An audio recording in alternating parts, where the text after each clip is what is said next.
ಕುಡಿಲಿಕ್ಕೆ ನೀರು ಕೇಳಿದ್ರು, ನಮ್ಗೆ ನೀರು ಅಲ್ಲಿ ಕೊಡ್ತಾನೆ ಇರ್ಲಿಲ್ಲ. ಅಷ್ಟಾಗ ಪೊಲೀಸ್ನ ಒಬ್ಬೊಂದು ಲೊಟ್ಟೆಗೆ ಹುಚ್ಚ ಹೊಯ್ದು ಕೊಟ್ಟ. 8ನೇ ದಿನ ನಮ್ಮನ್ನು ಮಂಗಳೂರು ಜೈಲಿಗೆ ಹಾಕಿದ್ರು. ಸುಮಾರು 3.5 ತಿಂಗಳು ಸತ್ಯಾಗ್ರಹದಲ್ಲಿ ಜೈಲಲ್ಲಿ ಹೋಗ್ತಿದ್ದೆವು ನಾವು. ನಮಗೆ ಹೆಚ್ಚು ಹಿಂಸೆ ಕೊಟ್ಟದ್ದು ಅದೇ ಕಲ್ಲಡ್ಕ ಇಸ್ಮಾಯಿಲಿ ಪ್ರಕರಣದಲ್ಲಿ. 76ರಲ್ಲಿ ನಮಗೆ ಇಲ್ಲಿ ನಮ್ಮ ಮನೆಗೆ 28 ಸಾರಿ ಪೊಲೀಸ್ ರೈಡ್ ಆಯಿತು. ಈ ಕಾಂಗ್ರೆಸ್ನವರು ನಮ್ದು ಆ ಕಾರ್ಯದಲ್ಲಿ ಯಾರೆಲ್ಲ ಜನಸಂಘದಲ್ಲಿ ಕೆಲಸ ಮಾಡ್ತಾ ಇದ್ರು ನನ್ನೊಟ್ಟಿಗೆ ಎಲ್ಲ ಸ್ಟೂಡೆಂಟ್ಗಳೇ, ದೊಡ್ಡವರೆಲ್ಲ. ನಮ್ಮ ಬ್ಯಾಚಿಯ ನಂತರ ಸತ್ಯಾಗ್ರಹಕ್ಕೆ ಬಂದ ಬ್ಯಾಚಿಗಳನ್ನು ಬಸ್ ಸ್ಟ್ಯಾಂಡ್ನ ಹತ್ರ ಎಲ್ಲ ದನಗಳಿಗೆ ಬಡ್ದ ರೀತಿಯಲ್ಲಿ ಬಡಿತಾ ಇದ್ರು. ಸ್ವಲ್ಪ ಅಲ್ಲ, ಅದು ಪೆಟ್ಟು ಅಂತ ಹೇಳಿದ್ರೆ ಬಿದ್ರು ಅಲ್ಲಿಂದ ಎತ್ತಿ ಎತ್ತಿ ಹೊಡಿತಾ ಇದ್ರು. ನಾನು ಔಷಧಿ ತಗೊಂಡು ಮರುದಿವಸ ಬಂದೆ. ಜ್ವರ ಜೋರಾಗಿತ್ತು. ಈಗ ಡಾಕ್ಟರ್ ಹೇಳಿದ್ರೆ ಇನ್ನೂ ನೀವು ಮನೆಯಿಂದ ಹೊರಡಬಾರ್ದು, ಟೈಫಾಯ್ಡ್ ಜ್ವರ ಆಗಿದೆ.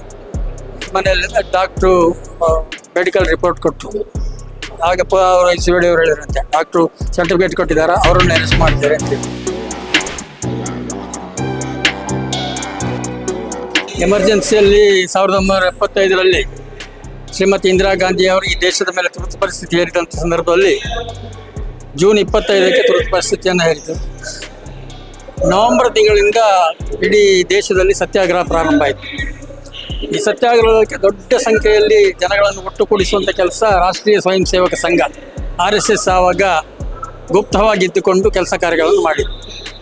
ನಮಗೂ ಎಲ್ಲರಿಗೂ ಕೂಡ ಸ್ವಾತಂತ್ರ್ಯ ಈ ಹೋರಾಟದಲ್ಲಿ ಸತ್ಯಾಗ್ರಹದಲ್ಲಿ ಭಾಗವಹಿಸಬೇಕು ಅಂತೇಳಿ ನಮ್ಮ ಕಲ್ಲಡ್ಕ ಡಾಕ್ಟರ್ ಪ್ರಭಾಕರ್ ಭಟ್ರವರು ನಮಗೆಲ್ಲ ಪ್ರೇರಣೆ ಕೊಟ್ಟರು. ನಮ್ಮನ್ನು ಒಂದು ಮಾತಾಡಿಸಿ ಒತ್ತಾಯ ಮಾಡಿದರು. ನಾವು ನವೆಂಬರ್ದಲ್ಲಿ ಸತ್ಯಾಗ್ರಹ ಪ್ರಾರಂಭ ಆಯಿತು. ನಾವು ಡಿಸೆಂಬರ್ 14ನೇ ತಾರೀಕು BC ರೋಡ್ನಲ್ಲಿ ಸತ್ಯಾಗ್ರಹ ಮಾಡಿ ಜೈಲಿಗೆ ಸೇರಿದೆವು. ನಮ್ಮನ್ನು ಅರೆಸ್ಟ್ ಮಾಡಿದರು. ಅರೆಸ್ಟ್ ಮಾಡಿ BC ರೋಡ್ ಪೊಲೀಸ್ ಸ್ಟೇಷನ್ನಿಂದ ಮಂಗಳೂರು ಸಬ್ ಜೈಲಿಗೆ ತಂದು ಹಾಕಿದರು. ಸುಮಾರು 3.5 ತಿಂಗಳು ಸತ್ಯಾಗ್ರಹದಲ್ಲಿ ಜೈಲಲ್ಲಿ ಹೋಗ್ತಿದ್ದೆವು ನಾವು ಬರುವುದಕ್ಕೆ 1 ತಿಂಗಳ ಮೊದಲು ಸತ್ಯಾಗ್ರಹದ ಬ್ಯಾಚ್, ನಮ್ಮ ರುಕ್ಮಾಯಿ ಪೂಜಾರಿ ಅವರ ಬ್ಯಾಚ್ ಎಲ್ಲ ಸತ್ಯಾಗ್ರಹದ ಬ್ಯಾಚ್ ಬಂದಿತ್ತು ಅಲ್ಲಿ. ನಾವು ಸತ್ಯಾಗ್ರಹದಲ್ಲಿ ಜೈಲಿಗೆ ಹೋಗೋದಕ್ಕೆ ಮೊದಲು ಜೈಲಲ್ಲಿದ್ದಂಥ ಕೈದಿಗಳಿಗೆ ಸರಿಯಾಗಿ ಅನ್ನ ಸಿಗ್ತಾ ಇರಲಿಲ್ಲ. ಅಲ್ಲಿ ಮುದ್ದೆ ಮಾಡಿ ಕೊಡ್ತಾ ಇದ್ರಂತೆ. ಮುದ್ದೆ ನಾವು ಸತ್ಯಾಗ್ರಹಿಗಳು ಹೋದ ಮೇಲೆ ಎಲ್ಲ ಜೈಲಲ್ಲಿ ಗಲಾಟೆ ಮಾಡಿ ಆ ಥರದ ಅನ್ನ ನಮಗೆ ಕೊಟ್ಟರೆ ನಾವು ಊಟ ಮಾಡೋದಿಲ್ಲ, ನಮಗೆ ಸರಿಯಾದ ಅನ್ನ ಕೊಡಬೇಕು ಅಂತೇಳಿ ಗಲಾಟೆ ಮಾಡಿ ನಾವು ಹೋಗುವ ಸಂದರ್ಭದಲ್ಲಿ ಸರಿಯಾದ ಅನ್ನವನ್ನು ಬೇಯಿಸಿದ ಸರಿಯಾದ ಅನ್ನವನ್ನು ಕೊಡ್ತಾಯಿದ್ರು. ಬೆಳಿಗ್ಗೆ ಸ್ವಲ್ಪ ಅನ್ನ ಮತ್ತು ಅದರ ತಿಳಿ ಕೊಡ್ತಾಯಿದ್ರು. ಆಮೇಲೆ ಮಧ್ಯಾಹ್ನ ಅನ್ನ ಮತ್ತು ಸಾಂಬಾರು ಕೊಡ್ತಾಯಿದ್ರು. ಸಂಜೆ 5 ಗಂಟೆಗೆ ಒಂದು ಊಟ ಕೊಡ್ತಾಯಿದ್ರು. ಪೊಲೀಸರು ಸತ್ಯಾಗ್ರಹದಲ್ಲಿ ಹೋದವರಿಗೆಲ್ಲ ಹೋಗ್ಬಿಟ್ಟು ನೀವು ಓಡಿಸಿದ್ದು ಎಲ್ಲ ಮಾಡಿದ್ದಾರೆ. ಅವ್ರನ್ನ ಅರೆಸ್ಟ್ ಮಾಡದೆ ಹೊಡೆದು ಅವರನ್ನು ಓಡಿಸುವಂತೆಲ್ಲ ಮಾಡಿದ್ದಾರೆ. ನಮಗೆ ಹೆಚ್ಚು ಹಿಂಸೆ ಕೊಟ್ಟದ್ದು ಅದೇ ಕಲ್ಲಡ್ಕ ಇಸ್ಮಾಯಿಲಿ ಪ್ರಕರಣದಲ್ಲಿ. ಅದು ನಾವು 3.5 ತಿಂಗಳು ಜೈಲಾದ ಮೇಲೆ ಕಲ್ಲಡ್ಕಕ್ಕೆ ಬಂದೆವು. ಕಲ್ಲಡ್ಕಲ್ಲಿ ಬಂದ ಮೇಲೆ ಪುನಃ ಒಂದು ಸಲ ನಮ್ಮನ್ನು DIR ಅಲ್ಲಿ ಬಂಧಿಸಿದ್ದು. ಪುನಃ ಕಲ್ಲಡ್ಕದಲ್ಲಿ ಪುನಃ ನಮ್ಮನ್ನು ಅರೆಸ್ಟ್ ಮಾಡಿದ್ರು, ನನ್ನನ್ನು ಮತ್ತು ಇನ್ನೊಬ್ಬರನ್ನು. ಮತ್ತು ಆಮೇಲೆ ಕೂಡ ಒಂದು 8 ದಿವಸ ನಾವು ಅದೇ DIR ಇದರಲ್ಲಿ ಜೈಲಲ್ಲಿದ್ದೆವು ಮತ್ತು ಜಾಮೀನಲ್ಲಿ ಹೊರಗೆ ಬಂದೆವು. ಎಮರ್ಜೆನ್ಸಿ ಸಮಯದಲ್ಲಿ ನಾವು ಪ್ರತಿದಿನ ಪುತ್ತೂರಿನಲ್ಲಿ ಸತ್ಯಾಗ್ರಹ ಮಾಡ್ತಾ ಇದ್ದೆವು. ಬಸ್ ಸ್ಟ್ಯಾಂಡ್ನಲ್ಲಿ 7 ಸಲ ಸತ್ಯಾಗ್ರಹ ಮಾಡಿ ನಮ್ಮನ್ನು ಸತ್ಯಾಗ್ರಹಿಗಳನ್ನು ಬೆಳಗ್ಗೆ ಸ್ಟೇಷನ್ ಒಳಗೆ ಹಾಕಿದರೆ ಸಂಜೆವರೆಗೆ ಅಲ್ಲಿ ಕೂತುಗೊಳಿಸಿ ಹೊಟ್ಟೆಗೇನು ಕೊಡದೆ ಆ ನಂತರ ಕಳಿಸಿಕೊಡ್ತಿದ್ರು. ಮರುದಿವಸ ವಾಪಸ್ ನಾವು ಸತ್ಯಾಗ್ರಹಕ್ಕೆ ತಯಾರಾಗ್ತಿದ್ದೆವು. 8ನೇ ದಿನ ನಮ್ಮನ್ನು ಮಂಗಳೂರು ಜೈಲಿಗೆ ಹಾಕಿದ್ರು. ಜೈಲಿನಲ್ಲಿ ಹೇಳಿಕೊಳ್ಳುವಂಥ ತೊಂದರೆ ಏನೂ ಮಾಡಲಿಲ್ಲ. ಆದರೆ ಅಲ್ಲಿ ಫುಡ್ ಮಾತ್ರ, ತಿಂಡಿ ತುಂಬ ನಮ್ಮ ಇಲ್ಲಿಗೆ ಹಿಡಿಸುವಂಥದ್ದಲ್ಲ. ಬೆಳಿಗ್ಗೆ ಒಂದು 7 ಗಂಟೆಗೆ 400 ಗ್ರಾಮ್ ತಿಳಿ ಮತ್ತು ಗಂಜಿ ಕೊಡ್ತಾ ಇದ್ರು ಬೆಳಿಗ್ಗೆ. ಆ ನಂತರ ಏನಿಲ್ಲ. 12 ಗಂಟೆ ಆಗುವಾಗ ಊಟ, ಅದು ಅಷ್ಟೇ 400 ಗ್ರಾಮ್ ಊಟ.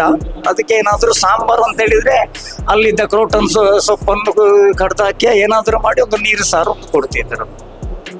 ಮತ್ತೆ ಆ ನಂತರ ನಮ್ಮ ರೂಮ್ಗೆ ಹಾಕಿ ನಮ್ಮನ್ನು ಬಂದ್ ಮಾಡ್ತಿದ್ರು. 4 ಗಂಟೆಗೆ ಅದೇ ರೀತಿ ಊಟ, 2 ಚಪಾತಿ ಕೊಡ್ತಿದ್ರು. ಜನರು ಯಾವ ರೀತಿ ತೊಡಗಿಸಿಕೊಂಡಿದ್ರು ಅಂತ ಹೇಳಿದ್ರೆ, ಹೊರಗೆ ಉದಾಹರಣೆಗೆ ನಮ್ಮ ಪುತ್ತೂರಿನಲ್ಲಿ ನಮ್ಮ ಬ್ಯಾಚಿಯ ನಂತರ ಸತ್ಯಾಗ್ರಹಕ್ಕೆ ಬಂದ ಬ್ಯಾಚಿಗಳನ್ನು ಬಸ್ ಸ್ಟ್ಯಾಂಡ್ನ ಹತ್ರ ಎಲ್ಲ ದನಗಳಿಗೆ ಬಡ್ದ ರೀತಿಯಲ್ಲಿ ಬಡಿತಾ ಇದ್ರು. ಸ್ವಲ್ಪ ಅಲ್ಲ, ಅದು ಪೆಟ್ಟು ಅಂತ ಹೇಳಿದ್ರೆ ಬಿದ್ರು ಅಲ್ಲಿಂದ ಎತ್ತಿ ಎತ್ತಿ ಹೊಡಿತಾ ಇದ್ರು, ಓಡಿಸಿ ಹೊಡಿತಾ ಇದ್ರು. ಒಂದು ನಮ್ಮ ಒಬ್ರು ಜೈಲಿಗೆ ಬಂದವರೇ ಒಬ್ಬರು ಕೃಷ್ಣ ಭಟ್ ಅಂತ ಹೇಳಿ ಅವರು ಒಂದ್ ದಿವಸ ಕುಡಿಲಿಕ್ಕೆ ನೀರು ಕೇಳಿದ್ರು, ನಮ್ಗೆ ನೀರು ಅಲ್ಲಿ ಕೊಡ್ತಾನೆ ಇರ್ಲಿಲ್ಲ. ಅಷ್ಟಾಗ ಪೊಲೀಸ್ನ ಒಬ್ಬೊಂದು ಲೊಟ್ಟೆಗೆ ಹುಚ್ಚ ಹೊಯ್ದು ಕೊಟ್ಟ, ಅದನ್ನು ತೆಗೆದು ಇವರು ಅವನ ಮುಖಕ್ಕೆ ಹಾಕಿದ್ರು. ಅವರಿಗೆ ಬಡ್ದ ಪೆಟ್ಟುಂಟಲ್ಲ, ಅವರನ್ನು ನಾವು ಎತ್ತಿಕೊಂಡು ಹೊರಗೆ ಹೋಗ್ತಿದ್ದೇವೆ. ಆನಂತರ ಜೈಲಿಂದ ಬಿಡುಗಡೆ ಆಗುವವರೆಗೂ ಅವ್ರು ಸರಿಯಾಗಿ ಆರೋಗ್ಯ ಆಗಿರ್ಲಿಲ್ಲ. ಆನಂತರ ಹುಷಾರಾದ್ರು, ಬ್ಯಾಂಕಿನಲ್ಲಿ ಜಾಬ್ ಮಾಡಿ ಈಗ ರಿಟೈರ್ಡ್ ಆಗಿ ಮನೆಯಲ್ಲಿದ್ದಾರೆ, ಕೃಷ್ಣ ಭಟ್ ಅಂತ ಹೇಳಿ. 75ರಲ್ಲಿ ನಾನು ಮದ್ರಾಸ್ನಲ್ಲಿ ಇಂಜಿನಿಯರಿಂಗ್ ವ್ಯಾಸಂಗ ಮಾಡ್ತಾ ಇದ್ದೆ. 75ರಲ್ಲಿ 76ರಲ್ಲಿ ನಮಗೆ ಇಲ್ಲಿ ನಮ್ಮ ಮನೆಗೆ 28 ಸಾರಿ ಪೊಲೀಸ್ ರೈಡ್ ಆಯಿತು. ಅಂದರೆ 73ರಲ್ಲಿ ಇಲ್ಲಿ ಜನಸಂಘ ಎಲೆಕ್ಷನ್ಗೆ ನಿಂತಾಗ ನಮ್ಮ ಉತ್ತರ ಮಂಗಳೂರಲ್ಲಿ ಅವರಿಗೆ ಕಾರ್ಯಾಲಯ ಇರಲಿಲ್ಲ ಜನಸಂಘಕ್ಕೆ. ಆಗ ನನ್ನ ಮನೆಯನ್ನು ಜನಸಂಘ ಮನೆ ಅಂತ ಮಾಡಿ, ಈ ಕಾರಣಕ್ಕಾಗಿ ನಾನು ಮೆಡ್ರಾಸ್ನಲ್ಲಿರುವಾಗ ನಮ್ಮ ಫ್ಯಾಮಿಲಿ ಎಲ್ಲ ಬಾಂಬೆಯಲ್ಲಿ, ನಮ್ಮ ಮನೆಗೆ 28 ಸಾರಿ ಪೊಲೀಸ್ ರೈಡ್ ಮಾಡಿದ್ರು. ಅಮ್ಮ ಒಬ್ಬರೇ ಇದ್ದಾರೆ, ತಡೆಯಲಾಗದೆ ನಾನು 29 ಸಲ ಬಂದಾಗ ನನ್ನನ್ನು ಅರೆಸ್ಟ್ ಮಾಡಿದ್ರು. ಪಣಂಬೂರು ಪೊಲೀಸ್ ಸ್ಟೇಷನಲ್ಲಿ 3 ದಿವಸ ಇಟ್ಟರು, ಮತ್ತೆ ಕಳಿಸ್ತಾರೆ ಬೆಂಗಳೂರಿಗೆ ಅಂತ ಹೇಳುವಾಗ ಕಾಂಗ್ರೆಸ್ನ ಒಬ್ಬ MLA SK ಅಮೀನ್ ಅಂತ ಹೇಳುವವರು, ಅವರು ಉಡುಪಿ MLA ಬಟ್ ಮಂಗಳೂರಿನವರು, ನನ್ನ ರಿಲೇಟಿವ್. ಅವರಿಗೆ ಗೊತ್ತಾಗಿ ಬಂದು ಪಣಂಬೂರು ಸ್ಟೇಷನ್ಗೆ ಬಂದು ನನ್ನ ಲಿಫ್ಟ್ ಮಾಡಿ KSRTC ಕೂರಿಸಿ ಬೆಂಗಳೂರಿಗೆ ಹಣ ಕೊಟ್ಟು ಕಳಿಸಿದ್ರು, ನಿನಗೆ ಬೇಡ ಇದು ಹೋಗು ಅಂತ. ಹಾಗೆ ನಾನು ತುರ್ತು ಪರಿಸ್ಥಿತಿಯಲ್ಲಿ ಆ ರೀತಿ 3 ದಿವಸ ಸೆಲ್ಲಿನ ಒಳಗಿದ್ದೆ ಪಣಂಬೂರಲ್ಲಿ. ಅಂಥದ್ದೇ ನಮಗೆ ಇದು ಹೊಳಿಲ್ಲ. ನಾನು ಸ್ಟೂಡೆಂಟ್ ಆಗಿದ್ದೆ, ಪೊಲೀಸ್ನವ್ರು ಏನು ಅಟ್ರಾಸಿಟಿ ಮಾಡಲಿಲ್ಲ. ಆದರೆ ಅವ್ರು ಹೇಳ್ತಿದ್ರು, ಇಂಥ ಸಣ್ಣ ಮಕ್ಕಳನ್ನು ಯಾಕೆ ತರ್ತಾರೆ ಅಂತ. ಆ ನಂತರ 1976ನೇ ಇಸ್ವಿಯಲ್ಲಿ ಆಗಸ್ಟ್ ತಿಂಗಳಲ್ಲಿ ಇಸ್ಮಾಯಿಲ್ ಕಾಣೆಯಾದಾಗೆ ಮತ್ತೆ ನಮ್ಮನ್ನು ಅರೆಸ್ಟ್ ಮಾಡಿ, ಆವಾಗ ನಾವು ಸುಮಾರು 46 ದಿವಸ ಪಾಂಡೇಶ್ವರ ಪೊಲೀಸ್ ಲಾಕಪ್ನಲ್ಲಿದ್ದೆವು. ಆವಾಗ ನಮಗೆ ಏರೋಪ್ಲೇನ್ ಎಲ್ಲ ಹಾಕಿದ್ದಾರೆ. ಇಸ್ಮಾಯಿಲ್ ಯಾರು ಕರ್ಕೊಂಡು ಹೋದ್ದು ಜೀಪಲ್ಲಿ, ಪೊಲೀಸ್ ಜೀಪಲ್ಲಿ ಹೇಳಿ ಅಂತೇಳಿ. ನಮಗೇನು ಗೊತ್ತಿದೆ ಯಾರು ಕರ್ಕೊಂಡು ಹೋದ್ದು ಅಂತೇಳಿ. ನಮ್ಮನ್ನು ಏರೋಪ್ಲೇನ್ ಮಾಡಿ ಮೇಲೆ ಎಳಿವಾಗ ಹೇಳಿದ್ವು, ಆಯ್ತು ಹೇಳ್ತೇನೆ ಅಂತೇಳಿ ಹೀಗೆ ಹಿಂದೆ ಕಟ್ಟಿ ಲಾಟೆ ಹಾಕಿ ಇಳಿಯೋದು ಮೇಲೆ. ಬಿಡಿಸಿದಾಗ ನಮಗೇನು ಗೊತ್ತಿಲ್ಲ ಅಂತ ಹೇಳಿ ಹಾಗೆ ನಾವು 46 ದಿವಸ ಪಾಂಡೇಶ್ವರ ಪೊಲೀಸ್ ಲಾಕಪ್ಪಲ್ಲಿದ್ದೆವು. ನನ್ನೊಟ್ಟಿಗೆ ಇದ್ದವರಿಗೆ ಒಬ್ಬರಿಗೆ ಹುಚ್ಚು ಶುರುವಾಯಿತು. ಹಾಗಾಗಿ ಅವರು ಒಂದು ಹುಚ್ಚು ಶುರುವಾದ ಮೇಲೆ 7-8 ದಿವಸ ಮೇಲೆ ಅವರನ್ನು ಬಿಟ್ಟರು. ನನಗೆ ಮತ್ತೆ ಜ್ವರ ಶುರುವಾದ ಮೇಲೆ ನನ್ನನ್ನು ಬೀಚ್ ರೋಡ್ ಕರ್ಕೊಂಡು ಹೋಗಿ ನನ್ನನ್ನು ಮತ್ತೆ ಹೋಗು ನಾಳೆ ಬಾ ಅಂತೇಳಿ COD ಅವರು ಕಳಿಸಿಕೊಟ್ರು. ನಾನು ಔಷಧಿಯಲ್ಲಿ ತಗೊಂಡು ಮರುದಿವಸ ಬಂದೆ. ಜ್ವರ ಜೋರಾಗಿತ್ತು. ಈಗ ಡಾಕ್ಟ್ರ್ ಹೇಳಿದರೆ ಇನ್ನೂ ನೀವು ಮನೆಯಿಂದ ಹೊರಡಬಾರ್ದು, ಟೈಫಾಯ್ಡ್ ಜ್ವರ ಆಗಿದೆ. ಮನೆಯಲ್ಲಿ ಡಾಕ್ಟ್ರು ಮೆಡಿಕಲ್ ರಿಪೋರ್ಟ್ ಕೊಟ್ಟರು. ಹಾಗೆ ಅವರು COD ಅವರು ಹೇಳಿದ್ರಂತೆ, ಡಾಕ್ಟ್ರು ಸರ್ಟಿಫಿಕೇಟ್ ಕೊಟ್ಟಿದ್ದಾರೆ, ಅವರನ್ನು ಅರೆಸ್ಟ್ ಮಾಡ್ತೇವೆ ಅಂತೇಳಿ. ಹಾಗೆ ಅದರಲ್ಲಿ ನಾವು ತುಂಬ ಹಿಂಸೆ ಅನುಭವಿಸಿದ್ದೇವೆ. ಇಸ್ಮಾಯಿಲ್ ಕೇಸಲ್ಲಿ ತುಂಬ ಕಷ್ಟಪಟ್ಟದ್ದು ಅದೇ. ತುರ್ತು ಪರಿಸ್ಥಿತಿ ಇದ್ದದ್ರಿಂದ ಇಸ್ಮಾಯಿಲ್ ಕಾಣೆಯಾದಂತ ಹೇಳುವ ನೆಪದಲ್ಲಿ ನಮಗೆಲ್ಲ ಹೊಡೆದದ್ದು, ಪೊಲೀಸ್ ಹೊಡೆದದ್ದು, ಹಿಂಸೆ ಕೊಟ್ಟದ್ದೆಲ್ಲ. ಅದರ ಮೊದಲು ತುರ್ತು ಪರಿಸ್ಥಿತಿ DR-ನಲ್ಲಿ 3.5 ತಿಂಗಳು ಆಗಿ ಮತ್ತೆ ಬಂದ ಮೇಲೆ ಪುನಃ ಒಂದ್ಸಲ ನಮ್ಮನ್ನು ಅರೆಸ್ಟ್ ಮಾಡುವಾಗ ಆವಾಗ ಇಸ್ಮಾಯಿಲ್ ಇದ್ದ ಕಲ್ಲಡಿನಲ್ಲಿ ಕಾಂಗ್ರೆಸ್ ಲೀಡರ್. ಆವಾಗ ನಮಗೆ ತುಂಬ ಪೊಲೀಸರು ಹೊಡೆದು ಎಲ್ಲ ಮಾಡಿದ್ದಾರೆ, ಹಿಂಸೆ ಕೊಟ್ಟಿದ್ದಾರೆ. ಮತ್ತೆ ಹೊರಗೆ ಜನಗಳು ಅಷ್ಟರವರೆಗೆ ಜನ ತಂಡ ಇದ್ರು, ಎಷ್ಟು ಇವರು ಹೊಡೆಯುವವರೆಗೆ.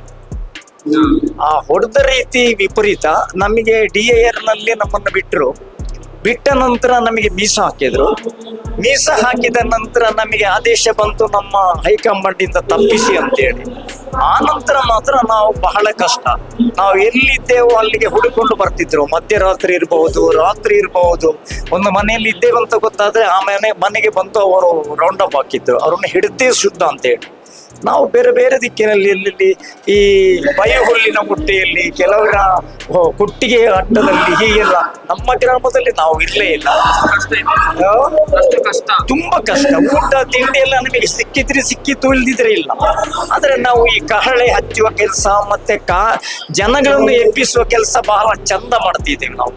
ಜೈಲಿನ ಒಳಗಡೆ ಕೈದಿಗಳು ಕೂಡ ಈ ರೀತಿ ನಿಮಗೆ ಶಿಕ್ಷೆ ಕೊಡ್ತಾ ಇದ್ದಾರೆ, ಈ ರೀತಿ ಹೊರಗೆ ಬಡಿತಾ ಇದ್ದಾರಲ್ಲ ಅಂತ ಹೇಳಿ ಅವರಿಗೂ ಕೂಡ ಪಶ್ಚಾತ್ತಾಪ ಆಗ್ತಾ ಇತ್ತು. ಮತ್ತೆ ನಮಗೆ ಸ್ವಲ್ಪ ನಮ್ಮಲ್ಲಿ ಒಳ್ಳೊಳ್ಳೆ ತರುಣರಿದ್ರು, ಅವರಿಗೆ ಇವರು ಕೊಡುವಂತ ಊಟ ಎಲ್ಲಿಗೂ ಸಾಕಾಗ್ತಾ ಇರ್ಲಿಲ್ಲ. 400 ಗ್ರಾಮ್ ತಿಳಿ ಮತ್ತು ಗಂಜಿ, ಅದರಲ್ಲಿ ಗಂಜಿ ಎಷ್ಟಿರಬಹುದು ಇವಾಗಿ.